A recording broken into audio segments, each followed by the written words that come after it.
Ndabaramukije, nitwa Sebasiyano Ntahongendera, nkaba ndi cegera c'umukuru w'umugambwe w'inserukarukamvye CDP, nkaba kandi ndi umuhinga mu vy'insiguro y'amajambo n'ibimenyetso bigize ibisomwa, ivyo bita analyse semiotique mu rurimi rw'igifaransa.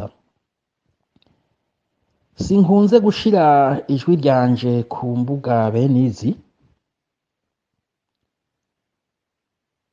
ariko hari ibintu numvise, hari ijambo naraye numvise ryanshitse ku nyota, ryanshitse ku mutima, nkaba navuze nti ntiryokwijana ntagize ico ndarivuzeko. Iryo naryo si rindi, ni isengesho umutambukanyi w'umukuru w'igihugu yaraye ashikirije. Ryaranshitse ku mutima, ntireka ngire ico ndarivuzeko. Iryo jambo rero, iryo sengesho ndaryumvise jewe nkarihekenya nkarimira, nasanze rishingiye ku mizi itatu. Umuzi wa mbere ni uku kuntu umutambukanyi w'umukuru w'igihugu yemanga atarya umunwa yuko mu Burundi ubwicanyi bwabaye akajoreza. Umuzi wa kabiri ni ibi bintu bijanye n'ivy'ubutare. Umuzi wa gatatu ni aha hantu havuga yuko abasuma babandanya biba, hanyuma abakene nabo bakabandanya bakena, kandi abo biba ugasanga biba abantu n'ubundi bari basanzwe ata kuntu bifashe. Nuko rero reka ngende umuzi umwe ukwawo. Umupfasoni w'umukuru w'igihugu aremanga koko icese atarya umunwa ko amaraso ariko araseseka mu Burundi ari menshi, ko ubukozi bw'ikibi ari bwinshi, ko ibintu vyayangaye. Ivyo si bishasha, igishasha gusa nuko ari wabivuze. Ikindi novuga ko ari gishasha nuko muri abo bicanyi atikuramwo, eka ntiyikuramwo.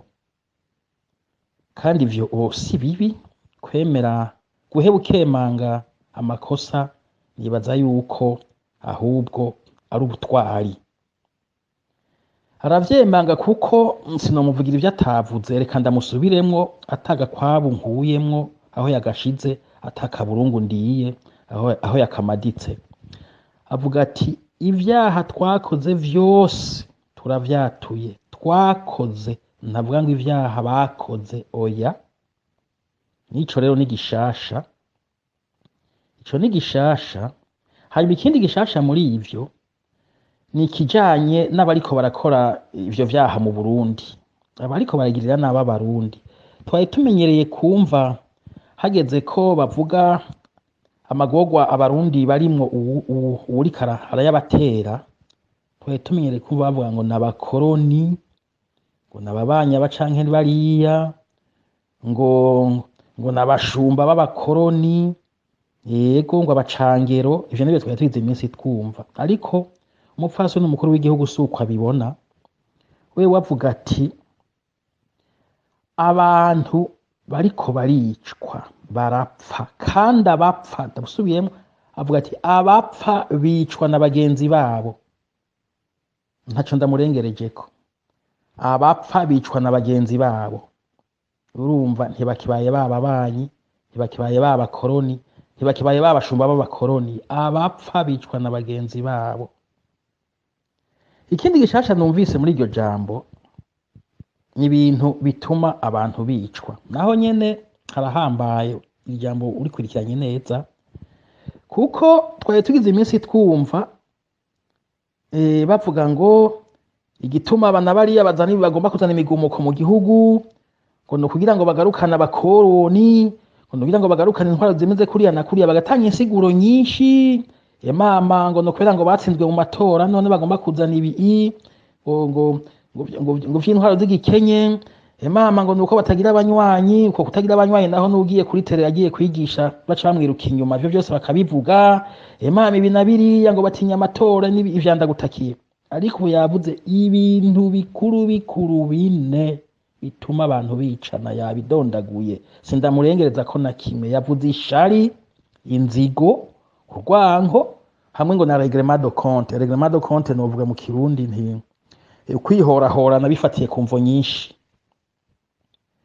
Nuko rero iryo jambo uri umurundi aryumvise ntiwobura ico urivuzeko, ubuze ico urivuzeko naho ntiwobura kurizirikana uravye aho Burundi bugeze naho bugize iminsi.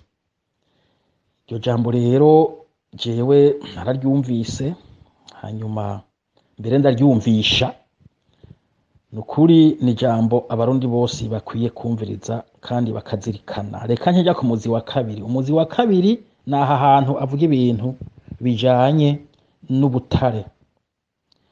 Aha rero naho nyene harakomeye. Ivyo bintu vy'ubutare twarasemereye, abanyamigambwe barasemereye, abamashirahamwe ategamiye leta barasemerera rufyiririrwa no gusarara ngiyari mu gusarara ati yamara yemwe.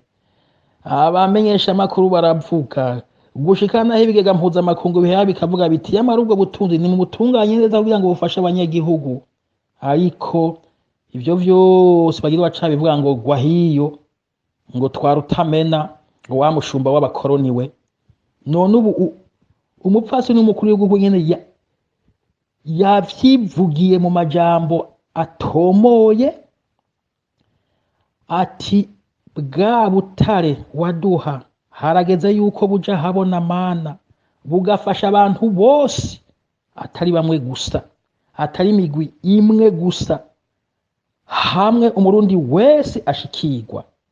Aha nk'umuntu yize ivyo kunonosora ivyo gusigura amajambo nibaza ko atakinini gikenewe umuntu yosigura ibi ino umwana aravyumva. Umaze kumva aya majambo ngo bose atari bamwe gusa, imigwi imwe gusa, umurundi wese, uravye aya majambo ucubona yuko bimugeza ahantu ku buryo aheba agatakamba, aheba agakubita inkoro hasi agasaba Imana ati Imana tabaranya ibintu bigeze habi, ubutare buriko bwiharizwa n'abantu bamwe. Nuko rero ivyo nyene si bishasha, igishasha nuko ari wabivuze kandi tukaba nkajewe nkaba n'ukuri ntoreka kumushimira kwahevye akabivuga. None nuko rero reka njya ku muzi wa gatatu. Muzi wa gatatu ni ibintu avuga by'abantu basahura hanyuma abanyagihugu bakabandanya bakena, abo babasahura bakabandanya babatungirako. Donc mu gifaransa mbega no bivuga ngo iki? Oya reka ndabire kuko ariko mvuge yuko ni mwene ba bantu bagomba kugira ibiraro abanyagihugu, aho guteza imbere abanyagihugu bakiteza imbere, guca ku munyagihugu ukamudugirako kugira witeze imbere, aho wewe ari we wodugije mwiterambere kandi ari vyo yagushinze kandi yagutoye kugira ngo umuteze imbere. Twebwe dukunze kuvuga mu mugambwe wacu tuti tuduze abanyagihugu mwiterambere aho kubadugira ko mu kwiteza imbere. Noneho ubuho bivuye hejuru, sitwe tubivuga gusa n'umupfasi n'umukuru w'igihugu yabibonye ati yamara hariho abantu, hariho akagwi k'abantu kagisibije. Ivyo iyo aba twebwe tubivuze baca batwamirira kure. None ntaco ndengejeko yavuze ati bwa butare waduha mana hageze yuko buja habona. Aho habona avuga si ukuvuga ngo buve mu kuzimu, eka mu kuzimu buravayo. Aho habona avuga ni ukuvuga ngo buje bukogwe, bwimbwe, bushogwe mu muco. Kuko hariho abantu babwimba bakabucisha mu maguru nka kurya agaca gacana umuswi mu maguru kakigira, yego ntubone na kimwe. Hanyuma gusa abantu bakaguma bakira batunga ibisize ubwenge, igihugu kikaguma ari cyanyuma ku isi mu vy'iterambere kandi ibigiteza imbere bitari bibuze. Ubwo butare twege twarakunze kubivuga mu makonferense twakunze kugira mu n'ibiganiro twakunze gutanga. haba mu rwego rw'umugambwe haba n'ahandi twaravuze tuti yamara hagiye Imana dusenga ntimugire ngo hariho abantu ikunda n'abandi yanka. Imana ntishobora gufata igihugu nka Kongo ngo ishire y'ubutare bwose hanyuma ica umurongo ntarengwa ivuga ati umurongo ni ntarengwa, ubutare ntibushobora kujabuka ngo buje hajya handi hakurya, harya mu Cibitoki, harya mu Rumonge, harya muri Bujumbura yari ekada. Mu Burundi ubutare buruzuye. Imana si uko ikora, nta murongo yaciye, umurongo ntarengwa, ubutare butarenga, buruzuye. Ko bwuzuye rero, ko twahora tuvuga twenyene yuko hariho ababwimba bakabwigarura kandi ntibabwimbe mu muco, none ubu habonetse n'imvugo ivuye hejuru nk'uko databonye tubimenyereye ibivuga, ngira ngo bigiye gukosorwa. Reka nja kuri uwo muzi wa nyuma uvuga ivyo abanyagihugu babandanya bakena hama abandi bakaguma babatungirako. N'ukuri mu Burundi tumerewe nabi. Mu Burundi ubukene n'ibiza bitandukanye biriko biraturya biducuranwa. N'ukuri ibiza bifatiye ku bukene, abantu basigaye barya kugihamana. Uraraba umuntu impuzu yambaye ukibaza uti mbega mana ntiwoheba ukagira ikigongwe. Abantu hagezaho n'ukuri ugasanga umuntu ariko arica umuntu amuhora ibihumbi 10. No, birateye ubwoba, birateye agahinda. Aho rero ku ruhande ukabona abandi ubutunzi buriko buduga ku buryo umuntu adashobora no kwiyumvira. Uburyo umuntu adashobora no kuronka amajambo abuvuga. Kandi ahanagoma nshimira nivuye inyuma umupfasoni w'umukuru w'igihugu. Burya hariho igice ntarinda muzi. Nahora nzi ko ari umuntu asenga, ego ja mu bikorane. Mugabo sinarinzi yuko ari no muhinga mu vyerekeye ivyo gutora amajambo mashasha bimwe mu gifaransa bita lexicologie. Nukuri aha jewe yanyigishije ikintu. Yanyigishije ijambo binyibukije umwarimu wanje yanyigisha mbere nkaba mboneyeho n'akanya ko kumwipfuriza umwaka mwiza. Umwarimu yigeze kunyigisha niwe umubwiye ikintu atarazi haba mu vy'ubuzima canke hehe, umubwiye ikintu atarazi ari bwa mbere acumvise yacavuga ngo aujourd'hui je vais dormir moins idiot.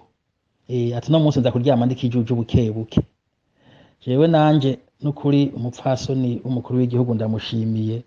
En tout cas aujourd'hui je vais dormir moins idiot. Yanyigishije muti yakwigishije iki? Aya matunga abantu bariko baratunga mu Burundi asize ubwenge, nta majambo yo kubavuga ushobora kuronka kiretse ngira ngo uri mu mwuka kuko nabene iryo jambo kugira ngo ritore no ko yari mu mwuka. Umviriza ukuntu avuga ati mu Burundi abiba barivye nuno munsi bariko bararundarundanya.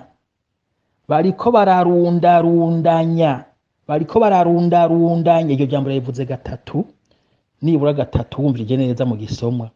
Erega ntibarunda eka, erega ntibarundanya eka, bararundarundanya. Kuko urundagira ikirundo kimwe, urumva bose kimwe, bagira ikirundo bakagereka kw'ikindi bararundarundanya. Mufasoni umukuru w'igihugu ndagukuriye inkofero kuri ico kintu. Ukuri wabibonye naho bibonye uteba. Cabuze abafaransa ati ikintu wofu umugikora utevye hakutagikora. Bararundarundanya. Twebwe rero jewe nk'umwihwezi w'amajambo naryo nyene ntirikeneye kwihwezwa cane, ariko mwese murabona ko vyahevye vyataye ingata. Kandi urumva nta kundi kuntu umuntu yoro nk'ijambo abivuga. None hera abantu uze, none nk'umuntu ego databanye ngo yakabaye umutegetsi, reka dufate kavate miliyoni 2 kuko ayo mafaranga mu Burundi si make niyo yeze. None ngo wagafashe miliyoni 2 usanga agakuramwo amafaranga y'igitoro, agakuramwo amafaranga yo kurihira abana biga mu mahanga. Ubona ko bari byo vyeze mu Burundi kandi ndabatahura ko mu Burundi ngo nta mashuri akiriho. Ugakuramwo amafaranga y'iyo ngaburo, ugakuramwo amafaranga yo guhemba abo bakozi bawe bakora muhira, ugakuramwo amafaranga yo kwikenera mu bintu na biriya. Mugabo nikibuze yuko nko mu myaka 3 usanga muri uwo mushahara nyene reka mvuge nti muri uwo mushahara nyene miliyoni 2 wubatse mu inzu nka 5 miliyoni amajana. Mungu wanje, urumva emwe nukurundarundanya nyene. Urumva nta kundi kuntu umuntu yobivuga. Asha twaronse ngene umuntu yari mu mwuka kugira ngo dutize iryo jambo, nkaba nsavye n'abarundi ko borifata ahubwo bakarishira mu vyo bari bazi. Vyari byo byose jewe numvise iryo jambo navuze ntuno munsi sindyama ndikijuju cane, hariho ikintu nungutse. Nuko rero ikintu rero amajambo nashoboye gukura muri iri sengesho nayo, ariko wumvirije neza hariho ikindi kintu umuntu ataramenyereye kandi gikwiye naco nyene kuvugwa ngaha. Umupfasoni n'umukuru w'igihugu ntiyagarukiye kuvuga ibicumuro bikorwa gusa, kandi ntiyagarukiye kuvuga ko nawe nyene mu bikora arimwo. Yarakubise inkoro hasi afukama arasaba ikigongwe. N'ivyo bintu ni vyiza. Yarasavye ikigongwe, savye ikigongwe Imana, ariko savye ikigongwe Imana bugisavye n'abanyagihugu. Ivyawe n'Imana n'abanyagihugu rero n'ibigongwe, jewe ntaco nobivuga ko bazimenyanira, ariko ivyo ari byo byose ntawe ukoma amashi ngo bayakubiteko, ngira ngo bazomugirira ikigongwe. Maze kumva ivyo rero jewe mugabo nca nibaza ibintu nibura bibiri. Tumenyereye kumva uvuze ikintu, uvuze umuntu akurenganije, utimbega ni kubera ko undenganije ngo itegeko ryavuye hejuru. Jewe rero ndabaza, none urabona ubu hejuru havuye ibindi bintu bisa n'itegeko, noneho turahungukiye n'irindi jambo rishasha rivuga abantu basahura igihugu ukuntu bariko barakora, bariko bararundanya, hariko bararundanya.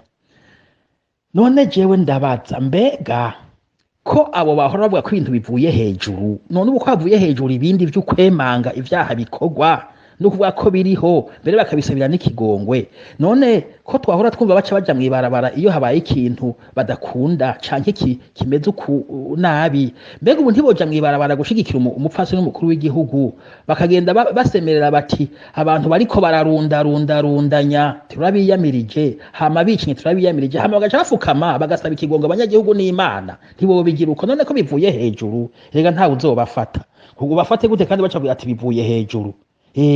Hanyuma bagaca bafata abo bantu bariko bararundanya bakabashira imbere y'abanyagihugu tukababona, ega turabazi nuko gusa tutarabacamanza, bakabacira imanza, abanyagihugu nabo bagashumbushwa, ivyo bariko barasahurwa bakabibasubiza. Ivyo basahurwa navyo murabona ubuho ni vyinshi, bireze ni vyinshi cane, mama ngo amafaranga y'amatora, aya mafaranga yose basahurwa y'amatora bakayasubizwa. Mwega Mungu wanje, jewe maze kugenda mu bihugu birenga 200, maze kuba mu bihugu nibura 4. Nubwa mbere numva aho umunyeshuri abuzwa gukora ikibazo ngo ntiyatanze amafaranga y'amatora. Nubwa mbere numva aho umuntu abuzwa kujya kwa muganga, abuzwa kujya ku kivi, ngo ntiyatanze amafaranga y'amatora. Nubwa mbere numva aho umunyeshuri ategerezwa gutanga amafaranga yo guterera amatora. Nukuri nibabandanye barundanya, mugabo amarira y'abanyagihugu yabaye menshi, kandi tugira n'Imana uwabivuze ntiyabeshe, ko Imana ntibeshe. Wabeshe gute kandi yevuze ari mu mwuka? Yari mu mwuka ntiyabeshe. Ico kintu rero ndagisavye abahora bavuga ngo yamara bivuye hejuru, canke bagira wacavuga ngo kuri nduru ngaho ngo nabakoroni ngo nibande, oya baravyumvise neza, barimwo na hejuru harimwo. Nibagende rero basubize ivyo bivye, bashumbusha ababuze ababo n'ibindi. Ikindi mugaje nca nibaza nico guheraherezako, mbega ko haheze imyaka irenga 13 uwo mupfasoni araba ibintu, none ni kubera ikabivuze ubu? Ngira erega mugabo no kuvuga ikintu uraraba ko hageze kukivuga canke hari utaragisesengura neza, yarakiri karabisesengura. Ariko je nticombuza kugira amakenga kubera ikabivuze ubu.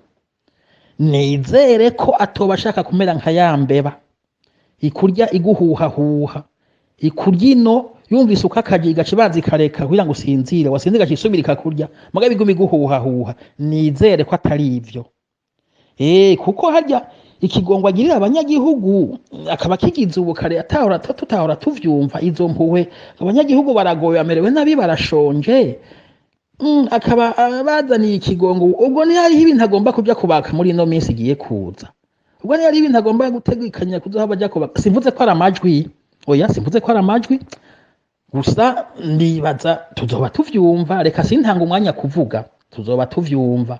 Mugabo agasanga abivuze gutyo kugira ngo aje kubaka amajwi. Ndamwipfurije urugendo rwiza. Ibyo ari byo byose abarundi baraciye ubwenge, kandi gusaba ikigongwe ntibivuga yuko ibyo wakoze abantu bavyibagiye, bivuga yuko babiguhariye gusa.